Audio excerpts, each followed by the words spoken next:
여러분도 이런 경험 한 번쯤 있지 않으신가요? 나이가 들수록 사람 만나는 게 점점 더 피곤해진다는 느낌 말입니다.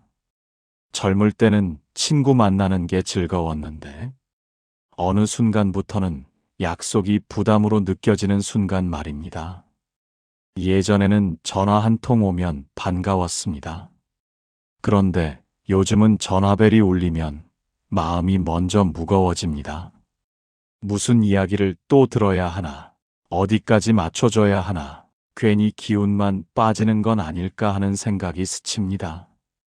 이런 생각이 들면 스스로를 탓하게 됩니다. 내가 너무 예민해졌나 싶기도 하고, 나이 들수록 성격이 까칠해졌나 싶기도 합니다. 그래서 그냥 참고 나갑니다. 참고 듣고, 참고 웃고, 집에 돌아오면 유난히 더 피곤해집니다. 현장에서 많은 어르신들을 만나보면 이런 말씀을 자주 하십니다. 혼자가 외롭긴 한데 사람 만나는 것도 힘들다고 말입니다. 이 말 속에는 노년의 인간관계가 가진 복잡함이 그대로 담겨 있습니다. 우리는 평생 친구는 많을수록 좋다고 배워왔습니다. 의리 있고 오래된 친구가 인생의 자산이라고도 들었습니다. 그래서 나이가 들어서도 그 믿음을 쉽게 내려놓지 못합니다. 하지만 나이 70을 넘기면 삶의 조건이 완전히 달라집니다. 몸이 예전 같지 않고 기운도 줄어들고 하루에 쓸 수 있는 에너지가 한정됩니다. 이때 모든 관계를 그대로 유지하려고 하면 삶이 버거워집니다. 문제는 여기서 시작됩니다. 모든 친구가 다 같은 무게로 다가오지 않는다는 사실입니다. 어떤 만남은 다녀오면 마음이 가벼워지고 어떤 만남은 다녀오면 기운이 빠집니다. 그런데 많은 분들이 이 차이를 애써 무시합니다. 오래된 인연이니까 이제 와서 끊기에는 미안해서 괜히 말 나올까봐 참고 지내는 경우가 많습니다. 하지만 노년의 삶에서 가장 중요한 건 체면이 아닙니다. 버티는 인간관계도 아닙니다. 편안함입니다. 조용함입니다. 내가 나로 있어도 괜찮은 시간입니다. 그래서 어떤 분들은 나이 70이 넘어서 오히려 숨통이 트였다고 말씀하십니다. 사람을 줄이고 나서 마음이 편해졌다고 하십니다. 쓸데없는 신경 쓸 일이 사라졌다고 하십니다. 물론 이 말이 모든 친구를 끊으라는 뜻은 아닙니다. 하지만 분명한 사실 하나는 있습니다. 나이 들수록 모든 관계를 다 붙들고 가려 하면 삶이 점점 무거워진다는 점입니다. 오늘 이 시간에는 바로 그 이야기를 해보려 합니다. 왜 어떤 친구 관계는 나이 들수록 나를 지치게 만드는지, 왜 정리하고 나면 오히려 마음이 편해지는지, 그리고 왜 이 선택이 이기적인 게 아니라 현명한 선택인지 말씀드리겠습니다. 혹시 요즘 사람 만난 뒤에 유난히 더 피곤하신 분, 약속 전날부터 괜히 마음이 무거워지시는 분, 혼자가 편해지기 시작했는데 그게 맞는 건지 헷갈리시는 분이라면 오늘 이야기를 끝까지 들어보시길 바랍니다. 첫 번째로 친구를 정리하면 편해지는 이유는 체력과 마음의 에너지가 더 이상 예전 같지 않기 때문입니다. 이 사실을 인정하지 않으면 노년의 인간관계는 고역이 됩니다. 젊을 때는 하루가 길었습니다. 아침에 일어나 일하고 저녁에 사람을 만나도 다음 날이 버틸만 했습니다.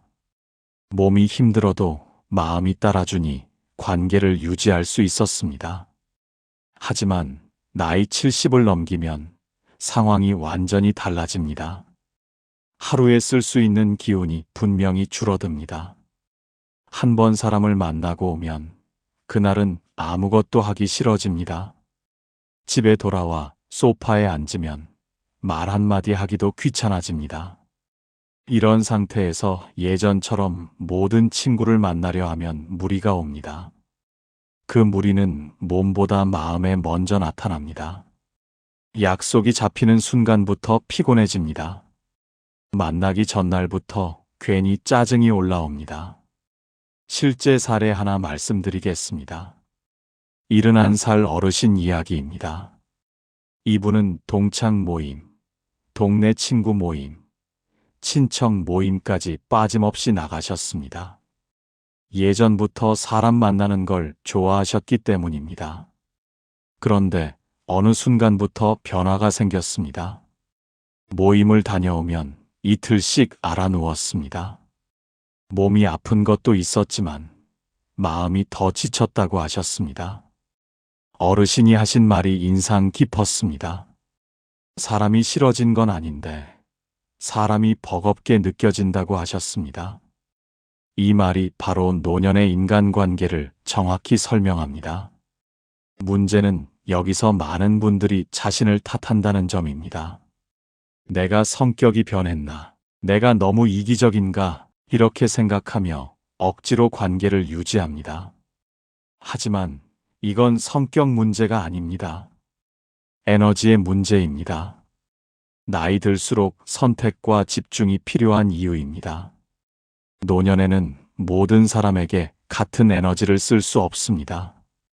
젊을 때처럼 넓게 퍼뜨리면 금방 고갈됩니다. 그래서 어떤 만남은 즐겁고 어떤 만남은 유난히 힘들게 느껴집니다. 힘든 만남에 공통점이 있습니다. 듣기만 해야 하는 자리, 불평과 과거 이야기만 반복되는 자리, 서로 배려 없이 말이 오가는 자리입니다. 이런 자리를 다녀오면 이상하게 마음이 무겁습니다. 집에 와서도 대화가 계속 머릿속을 맴돕니다. 괜히 말 한마디 떠올리며 스스로를 피곤하게 만듭니다. 반대로 편한 만남도 있습니다. 말을 많이 하지 않아도 되는 사람, 침묵이 어색하지 않은 사람, 다녀오면 마음이 가벼워지는 사람입니다. 노년의 인간관계는 이 차이가 극명해집니다. 그래서 친구를 정리한다는 건 사람을 버린다는 뜻이 아닙니다. 내 에너지를 보호하는 선택입니다. 실제로 사람을 줄인 뒤 달라졌다는 분들이 많습니다. 약속이 줄어드니 하루가 여유로워졌다고 하십니다. 몸이 덜 피곤해지고 짜증이 줄었다고 말합니다. 이분들이 공통적으로 하신 말이 있습니다. 괜히 의무감으로 만났다는 걸 이제야 알았다고 하셨습니다. 그 의무감이 노후를 더 힘들게 만들고 있었다는 사실입니다. 나이 70이 넘으면 친구 관계에도 기준이 필요합니다. 이 사람을 만나고 나면 내가 어떤 상태가 되는지 살펴봐야 합니다. 기운이 회복되는지 아니면 소진되는지 말입니다. 첫 번째 이유는 결국 이것입니다. 모든 친구를 다 감당하기에는 노년의 에너지가 너무 소중하다는 점입니다. 이 사실을 인정하지 않으면 삶이 계속 무거워집니다. 앞에서 말씀드린 에너지 문제를 더 방치하면 인간관계는 점점 왜곡되기 시작합니다. 처음에는 피곤함 정도로 끝나지만 시간이 갈수록 감정이 쌓이게 됩니다. 만나기 싫다는 마음이 생기고 연락이 오면 한숨부터 나오고 괜히 사소한 말에도 예민해집니다. 이 상태에서 만남을 계속 이어가면 관계는 자연스럽게 틀어집니다. 실제 이런 경험을 하신 어르신이 계셨습니다. 74 어르신 이야기입니다. 이분은 오랜 친구를 끊는다는 생각 자체를 해본 적이 없었습니다.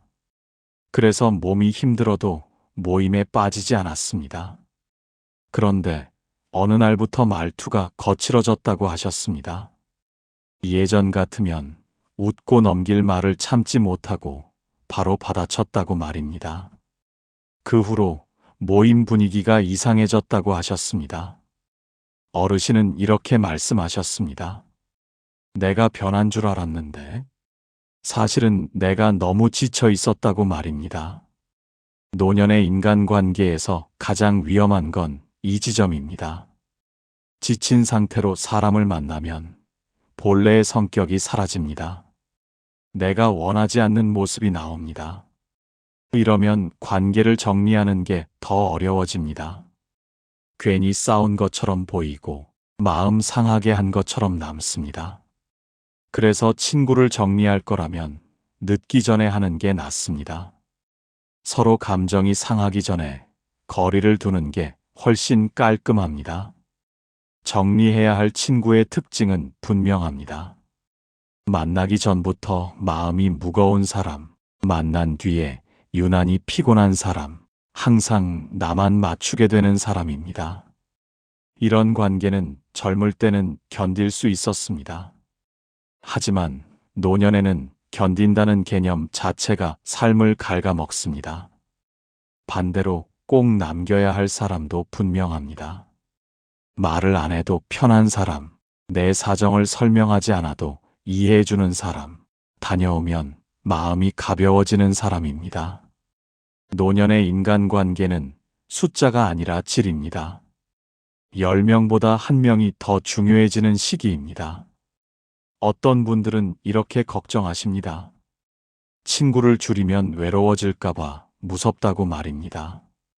하지만 실제로는 반대인 경우가 많습니다. 쓸데없는 만남이 줄어들면 혼자 있는 시간이 더 편안해집니다. 혼자가 외로움이 아니라 쉼이 됩니다. 그리고 정말 필요한 관계만 남기면 그 관계의 밀도는 오히려 더 깊어집니다. 연락을 자주 하지 않아도 마음이 이어집니다. 이게 바로 노년의 인간관계가 가야 할 방향입니다. 넓게 얕게가 아니라 좁게 깊게입니다. 첫 번째 이유를 정리하면 이렇습니다. 나이 70이 넘으면 모든 친구를 다 안고 갈 체력도 마음의 여유도 남아있지 않다는 점입니다. 이 사실을 인정하고 관계를 정리하면 삶은 훨씬 단순해집니다. 피곤함이 줄고 짜증이 사라지고 하루가 가벼워집니다. 두 번째로 친구를 정리하면 편해지는 이유는 비교와 감정 소모에서 벗어날 수 있기 때문입니다. 이 문제는 나이가 들수록 더 예민하게 작용합니다. 젊을 때는 비교가 성장의 자극이 되기도 했습니다. 누가 더 잘 됐는지, 누가 더 많이 벌었는지 이런 이야기도 웃으며 넘길 수 있었습니다. 하지만 노후에는 비교의 성격이 달라집니다. 이미 선택이 끝난 인생을 두고 비교가 시작됩니다. 이 비교는 앞으로 나아가게 하지 않습니다. 대신 마음을 갉아먹습니다. 실제 사례 하나 말씀드리겠습니다. 76 어르신 이야기입니다.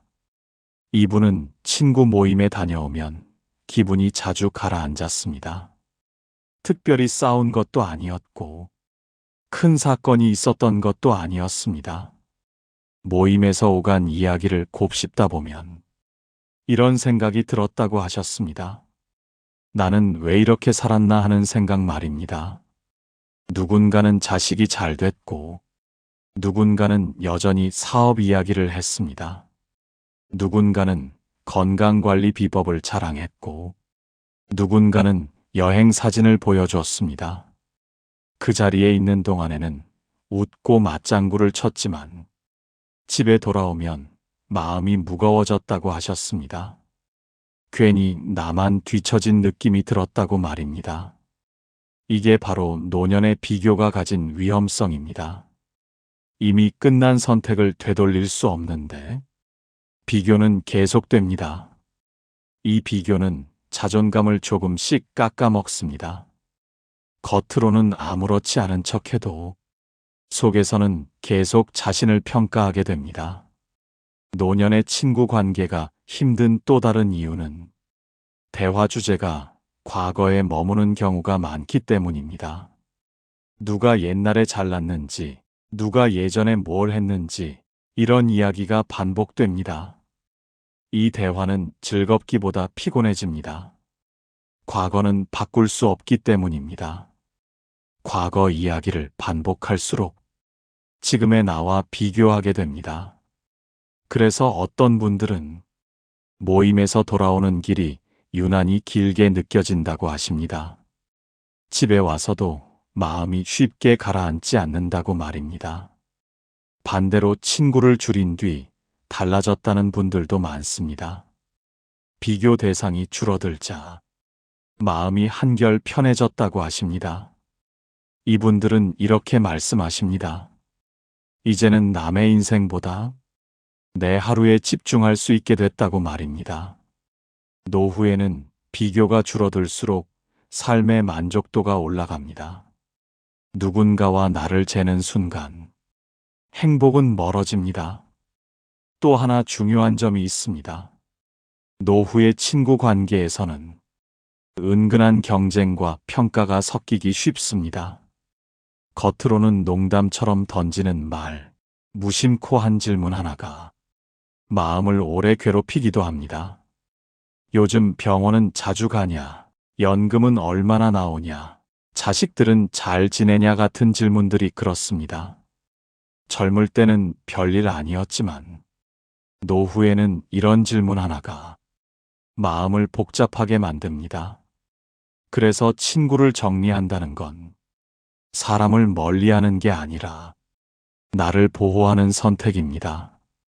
두 번째 이유를 정리하면 이렇습니다. 나이 70이 넘으면 비교가 주는 상처를 이겨낼 여유가 줄어든다는 점입니다. 비교가 많은 관계를 줄이면 감정 소모가 눈에 띄게 줄어듭니다. 마음이 조용해지고 하루가 훨씬 편해집니다. 세 번째로 친구를 정리하면 편해지는 이유는 내 삶의 리듬과 자유를 되찾을 수 있기 때문입니다. 이 부분은 나이 들수록 체감이 훨씬 커집니다. 젊을 때는 약속에 맞춰 사는 게 자연스러웠습니다. 시간을 쪼개서 사람을 만나고 일정에 날을 맞추는 게 당연했습니다. 하지만 나이 70을 넘기면 이 방식이 점점 버거워집니다. 노년의 삶에서는 리듬이 무엇보다 중요합니다. 언제 자고 언제 쉬는지, 몸이 괜찮은 시간대가 언제인지, 이 리듬이 무너지면 하루 전체가 힘들어집니다. 그런데 친구 관계가 많을수록 이 리듬은 쉽게 깨집니다. 약속 시간에 맞추느라 무리하게 움직이고 몸이 안 좋아도 괜찮은 척 나가게 됩니다. 실제 사례 하나 말씀드리겠습니다. 78 어르신 이야기입니다. 이분은 약속을 굉장히 중요하게 여기시는 분이었습니다. 몸이 불편해도 약속은 꼭 지키셨습니다. 그런데 어느 날 이렇게 말씀하셨습니다. 약속 하나 다녀오면 며칠을 쉬어야 한다고 말입니다. 그럼에도 불구하고 다음 약속이 또 잡히면 거절을 못 하셨습니다. 이렇게 살다 보니 하루하루가 내 시간이 아니라 약속을 소화하는 시간이 되어버렸습니다. 노년의 자유는 아무것도 하지 않을 자유입니다. 오늘은 쉬고 싶으면 쉴 수 있는 자유입니다. 기분이 내키지 않으면 아무도 만나지 않아도 되는 자유입니다. 하지만 친구 관계가 많고 의무감이 강할수록 이 자유는 사라집니다. 어떤 분들은 이렇게 말씀하십니다. 약속이 없으면 외롭지 않겠냐고 말입니다. 하지만 실제로는 약속이 많아도 외로운 경우가 더 많습니다. 왜냐하면 그 약속이 즐거움이 아니라 부담이 되기 때문입니다. 의무로 만나는 관계는 외로움을 없애주지 못합니다. 친구를 줄인 뒤 달라졌다는 분들의 공통된 말이 있습니다.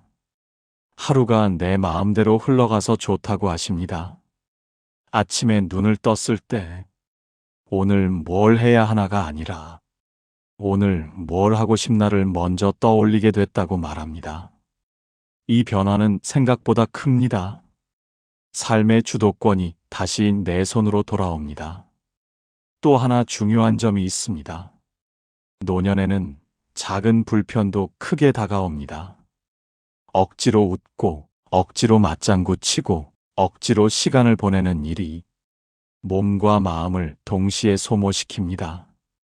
그래서 친구를 정리하는 건 사람을 끊는 게 아니라 불필요한 억지를 끊는 일입니다.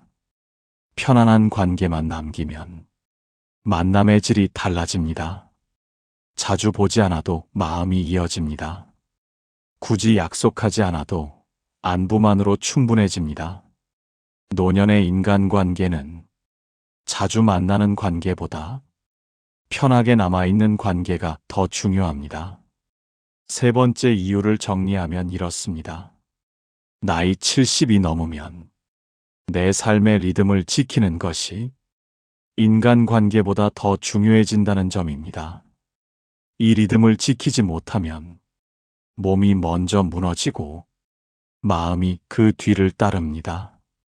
친구를 줄이면 삶은 단순해집니다. 단순해진 삶은 놀랍게도 더 안정적입니다. 오늘 이야기를 통해 꼭 전하고 싶은 메시지는 하나입니다. 나이 70이 넘어서 친구를 줄인다는 것은 외로움을 선택하는 일이 아니라 편안함을 선택하는 일이라는 점입니다. 우리는 평생 사람은 많을수록 좋다고 배워왔습니다. 그래서 나이가 들어서도 그 기준을 쉽게 내려놓지 못합니다. 하지만 노년의 삶은 젊을 때와 같은 방식으로 유지되지 않습니다. 체력은 줄어들고 마음의 여유도 한정되고 하루를 버틸 수 있는 에너지는 분명히 달라집니다. 이때 모든 관계를 그대로 붙들고 가려 하면 삶이 무거워집니다. 오늘 말씀드린 이유들을 가만히 떠올려 보시면 공통점이 있습니다. 억지로 유지되는 관계가 노후를 피곤하게 만든다는 점입니다. 비교하게 만들고 감정을 소모하게 하고 내 삶의 리듬을 깨뜨립니다. 반대로 관계를 줄인 분들은 이렇게 말씀하십니다. 처음에는 조금 어색했지만 시간이 갈수록 마음이 편해졌다고 말입니다. 전화벨이 울려도 부담이 줄었고 약속이 없어도 하루가 허전하지 않았다고 하십니다. 혼자는 외로움이 아니라 쉼이 될 수 있습니다. 사람이 없어서가 아니라 사람에게 너무 시달려왔기 때문에 혼자가 편해지는 시기가 찾아오는 것입니다. 중요한 건 숫자가 아닙니다. 친구가 몇 명이냐가 아니라 그 만남이 나를 살리는지 아니면 나를 소모시키는지입니다. 노년의 인간관계는 선택의 문제입니다. 모든 인연을 다 지켜야 할 의무는 없습니다. 지금의 나에게 맞지 않는 관계를 내려놓는 건 이기적인 행동이 아니라 자신을 아끼는 행동입니다. 사람을 줄였다고 해서 마음이 차가워지는 것도 아닙니다. 오히려 마음은 더 부드러워집니다. 괜히 참고 억지로 웃을 필요가 없어지기 때문입니다. 이제는 이렇게 생각해 보셔도 좋겠습니다. 나를 힘들게 하는 관계는 예의 있게 거리를 두고 나를 편안하게 하는 관계만 조용히 곁에 두자고 말입니다. 나이 70 이후의 삶은 사람을 더 모으는 삶이 아니라 사람을 골라내는 삶입니다. 그 선택이 삶의 질을 결정합니다. 오늘 이 이야기가 괜히 마음을 무겁게 만들었다면 그건 잘못된 신호가 아닙니다. 지금의 인간관계를 다시 살펴보라는 신호입니다. 조금 줄여도 괜찮습니다. 조금 쉬어도 괜찮습니다. 지금부터는 편안함을 기준으로 살아가셔도 됩니다. 여러분의 남은 시간이 사람 때문에 지치는 시간이 아니라 나답게 숨 쉴 수 있는 시간이 되기를 바랍니다. 그 선택을 할 자격은 이미 충분히 살아오신 여러분께 있습니다. 끝까지 함께 해주셔서 감사합니다.